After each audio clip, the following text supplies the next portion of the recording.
So we're back then with another in-depth max level breakdown for Marvel's Midnight Suns. Today we will have a look at Magik. We'll cover absolutely everything you need to know about her. Now, the format of this video will start off with an overview, but we'll talk about her general playstyle first. We'll then move on to the cards. We'll have a look at the 10 cards available. What will be the tier 2 versions of them we'll talk about. We'll then have the stats next. We'll talk about the stat priority for her. We have Hangouts in the friendship system next. Following on from that, we have the solution to her challenge mission that unlocks our legendary card, and then finishing up we'll do a quick summary and we'll show off some gameplay as well. Now if the video is helpful, please do take the time to hit a like, share and subscribe button, and bear in mind that I've done this style of video for all the other heroes that are available in the game, so feel free to check out those other videos as well. But let's dive in and let's start off with the overview first.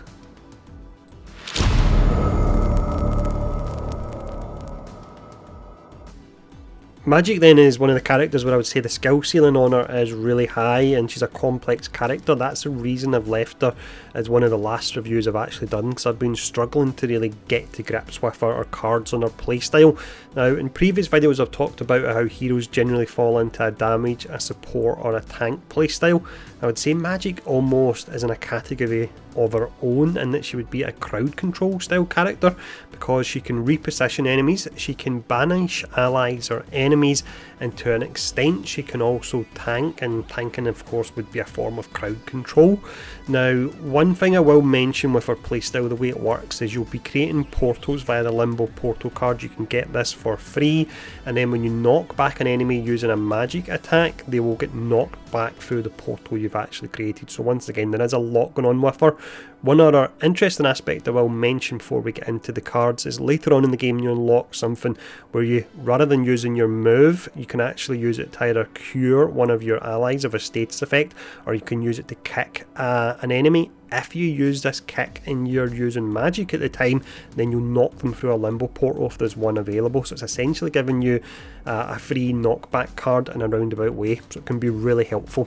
So that is a quick overview of her. Let's go in now and start breaking down her cards.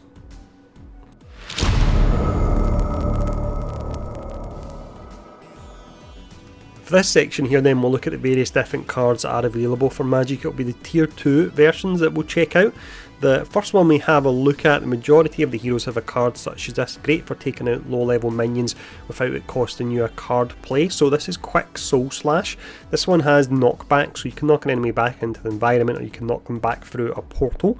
It has Quick, so once again if you defeat an enemy with this it won't cost you a card play, and it gives you an additional move this turn. On top of that it gives you 1 heroism.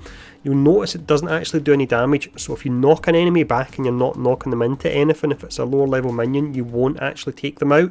However, there is a mod you can add to this card that adds base damage to it, and I would say you definitely want to look for that, so that way if you knock a lower level minion back, you're not knocking them into the environment, it will still take them out due to the base damage that's on it. So great card this one, and you want to take in at least 1 or 2 of these.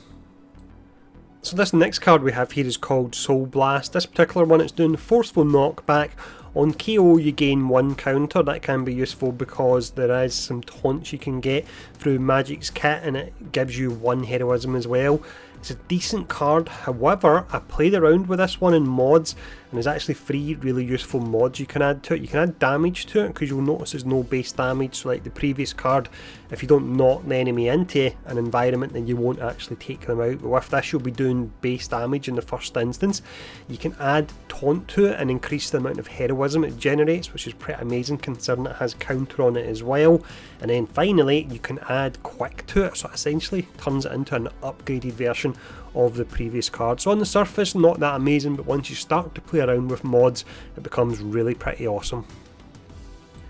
So this next card here then, before I started playing around with mods on the previous 2 cards, I probably would have recommended this one. It does a nice amount of base damage, and it's got knockback to knock enemies through portals, and also you're generating heroism. But looking at the mods you can get on the previous 2 cards, I think I would rather take them over this particular card. The final attack card we have here is Trapdoor. This is a more elaborate one, so you've got your base damage on it, but you're moving an enemy as well. So this is players that are looking for a bit more of a complex playstyle where you're repositioning enemies so you can then knock them back into other enemies, and it could be fun under certain circumstances. For myself, once again, I probably prefer the first 2 attack cards first. If you're going for a portal style build on Magik, then you will want to have one or two of these in your deck. This is Limbo Portal. With this one, you create a portal, it's free, which is really nice, and on redraw you gain +1 moves this turn. I personally wouldn't really redraw this, I would use the portal instead, because for positioning it can be absolutely great. Again, with the mods for Magik, she seems like she's got some pretty amazing mods. One of them I've been able to get in this is that it generates 2 heroism. The fact that the card is free makes this absolutely massive. When I was playing around with Magik with 2 of these cards with +2 heroism on them, the fact they were free, I almost couldn't spend the heroism as quick as I could actually accrue it. So if you're looking for some kind of setup where you want to get as much heroism as you can, then this can be pretty amazing.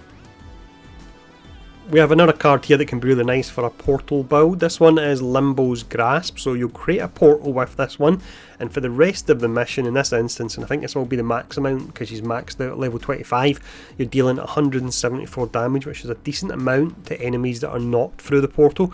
Also generates 2 heroism, and this actually stacks. So if, for example, you had 2 of these, you could use these to replace your Limbo portals, for example. They're not free, unfortunately, but the damage on them will continue to stack up. So let's just say if you use 3 of these cards and then you knocked an enemy through a portal, you'd be doing close to an additional 500 damage on them, which is pretty awesome. We then have our first heroic card. This is 2 heroic energy and it's called Gather. Doesn't do a huge amount of damage, but the AoE on it is really big. So this one here, you damage and you move each enemy in an area towards its centre. So the way this works, you get a group of enemies together, it'll pick them all up and then it'll drop them in the same area, but it'll drop them closer together. I would absolutely love this card if you could pick them all up and drop them somewhere else. For example, drop them round Scarlet Witch and then she could fire off one of her abilities. Doesn't work that way, unfortunately. It's still a good card, but I would say it would probably be a top tier card if you could reposition everyone. But as it is, it's still a pretty nice card when you've got all the enemies all grouped together.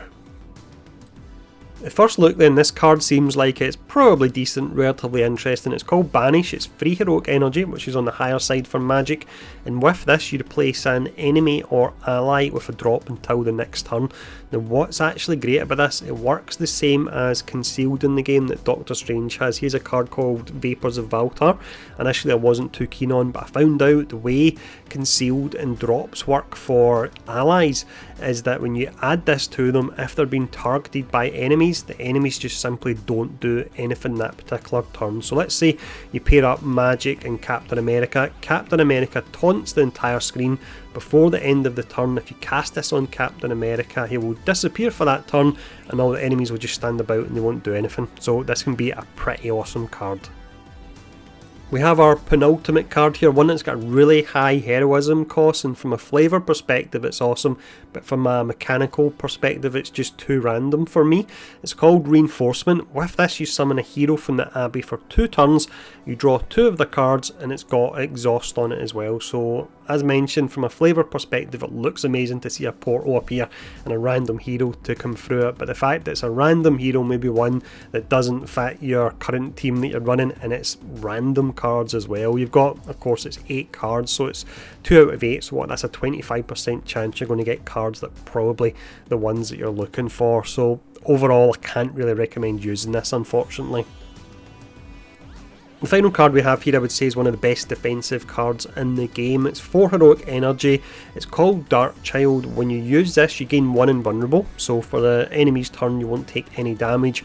You'll gain 1 counter, meaning you attack all the enemies that attack you and then you taunt all the enemies as well. So it essentially means for the next enemy turn you're not taking any damage at all and you're putting out a moderate amount of damage to the enemies as well.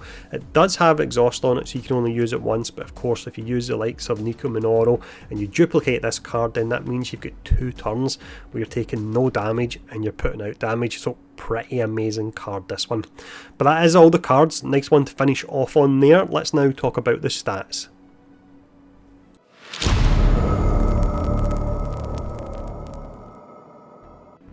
So via the daily sparring system in the game, you can actually focus farm particular stats and increase them on an individual hero that would benefit for them.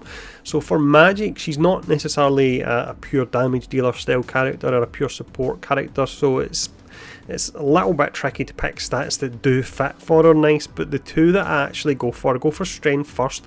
This increases your knockback. This does work nice on her because she has a ton of knockback in her kit, so when you knock an enemy through a portal, they'll fire back even further. The size of my knockbacks at the moment, to be honest, on a regular knockback, they almost feel like a forceful knockback with how far they're going. I've got this up at the cap, you can see, which is 50%.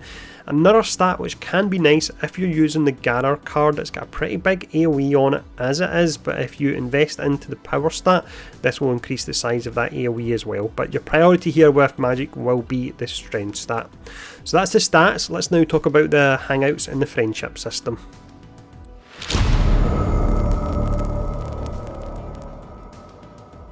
The friendship system then is incredibly important in Midnight Suns. It allows you, once you hit level 5 and get your Midnight Suns costume and card, to gain friendship prestige levels, and that will award you with a random stat, and these can really build up. So when it comes to doing your hangouts, which you can only do every few days, you want to choose the best hangout for the hero to get the most friendship points. For Magik, the ones you want to choose for her, it's stargazing, having a drink, reading by the fire, and also meditation. For the special hangout you can do during the day, you can only do this once per playthrough. The two that she loves the most would be painting and meditating. Now I do have a video that's actually got an infographic on this as well, so just check back a few videos and you will be able to find that, and then it's a quick reference infographic. The next section anyway, this will be the challenge mission.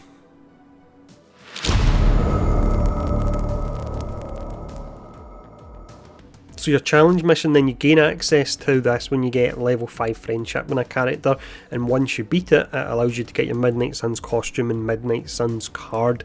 These can be really tricky. They're not fights in a conventional way, they are more puzzles. You must play these in a very particular way in order to do them. So essentially the gameplay I'm showing off here, follow it to the exact letter. This will allow you to beat this stage, and in turn you'll get the Midnight Suns card. Now in just a moment, once the gameplay is done, what we'll do is we'll finish up with a quick summary.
So Magik then, I would say, is a really interesting character. She's one that, if I hadn't heard the lead designer Jake Solomon saying that she was one of the most powerful characters in the game, I maybe would have discounted it at first, but I decided to really spend a lot of time trying to figure out why he was saying she was so OP. And yeah, she's definitely got some really pretty powerful elements to her kit, but she is, once again, she's not an immediate character in regards to the results you'll get with her. You need to work with her, you need to get certain mods, you need to get used to her playstyle, but once you do all that and figure it all out, she can be really powerful. So with that, that's everything you need to know for Magik and Midnight Suns. As always, if the video's been helpful, take the time to hit the like, share and subscribe button, and I'll let the rest of this gameplay play out here. But thanks for tuning in for this, stay safe, I'll see you all again soon.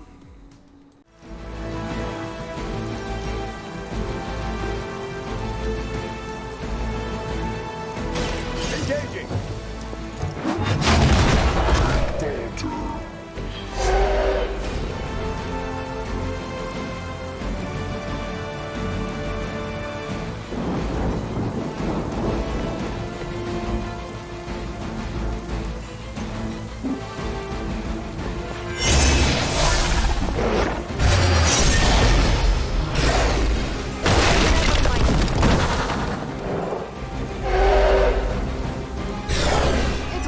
time.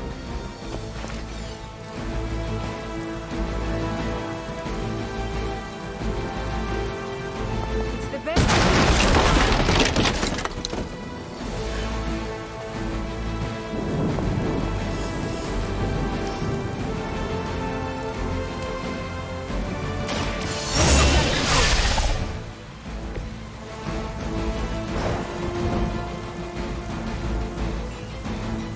Now is my time.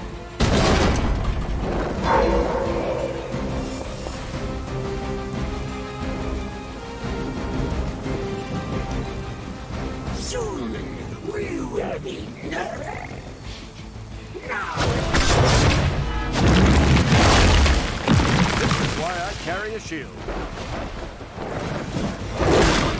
I will remember your face.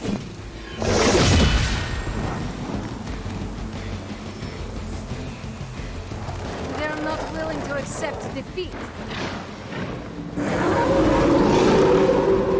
I must be doing something right. They haven't put up much of a fight yet. Watch my back. Help is at hand.